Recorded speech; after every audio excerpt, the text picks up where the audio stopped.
जब किसी देश में एजुकेशन से बड़ी हर चीज़ होने लगे तो आप खुद समझ सकते हैं कि वो देश किस डायरेक्शन में जा रहा है। मैं ऐसा क्यों बोल रहा हूँ, क्योंकि अभी रिसेंटली उत्तर प्रदेश गवर्नमेंट में वहाँ की असेंबली में वहाँ का बजट पास हुआ।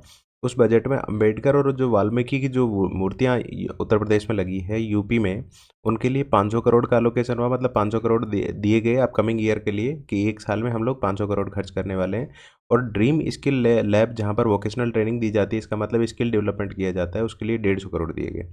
अब आप सोच के देखें, स्किल डेवलपमेंट का जो बजट है वो वन थर्ड है किसका, स्टैच्यूज मतलब मूर्तियों के डेवलपमेंट के लिए बजट का।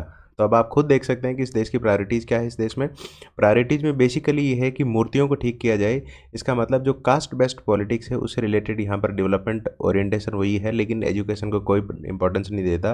बल्कि अंबेडकर जी ने तो खुद ये बोला था कि education is something which ought to be brought within the reach of everyone. इसका मतलब एजुकेशन हर आदमी की रीच में लाई जानी चाहिए और वी मस्ट एजुकेट आवरसेल्व्स। मतलब हम हमारे को खुद को एजुकेट करना पड़ेगा और हमारे द्वारा एजुकेट करना पड़ेगा, ये इंपॉर्टेंट चीज़ है। और इन्होंने ये भी बोला कि सोसाइटी का डेवलपमेंट उस चीज़ पे डिपेंड करता है जिसमें एक तरीके से वहाँ के सोसाइटी के मेंबर्स की एजुकेशन कैसी है। लेकिन यहाँ पे तो कुछ अलग ही लेवल की चीज़ें चल रही है कि यहाँ पर स्टैचू मतलब मूर्ति डेवलपमेंट के लिए 500 करोड़ और स्किल डेवलपमेंट के लिए 150 करोड़।